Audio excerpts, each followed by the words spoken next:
இன்றே டவுன்லோட் செய்து உங்கள் ஃபேவரட் ஷோக்களை என்ஜாய் பண்ணுங்க.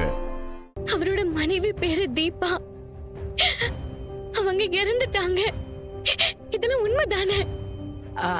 ஆமாம்மா. எதுக்கு பாட்டி இதெல்லாம் என்கிட்ட மறைச்சீங்க? மறைக்கணும்லாம் ஒண்ணு இல்லடா. உனக்கு ஏற்கனவே இந்த விஷயம் தெரியும் தான் நான் பேசாம இருந்தேன். இல்ல பாட்டி, எனக்கு எதுவுமே தெரியாது. இன்னைக்குதான் எல்லாமே தெரிய வந்துச்சு. உன்கிட்ட சொல்லக்கூடாதுன்னா இல்லடா.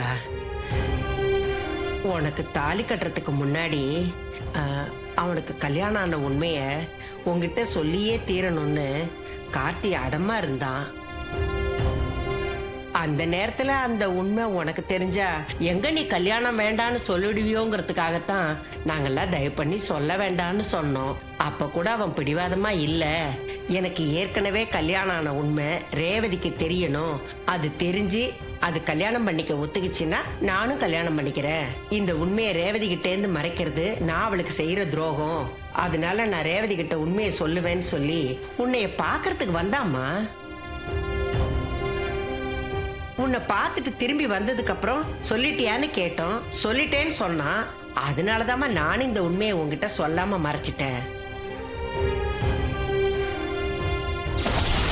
உங்ககிட்ட இன்னொரு முக்கியமான விஷயமும் சொல்லணும். என்ன பத்தி எனக்கு ஏற்கனவே கல்யாணம் ஆயிடுச்சு. என் ஒய்ஃப் பேரு தீபா. நாங்க 2 பேரும் சந்தோஷமா தான் வாழ்ந்தோம். இந்த கல்யாணம் நடக்கிறதுக்கு முன்னாடியே உங்ககிட்ட எதையும் மறைக்க கூடாதுன்னு தான் எல்லா உண்மையும் வந்து சொல்லிட்டேன். இதுக்கு மேல முடிவு எடுக்க வேண்டியது நீதான்.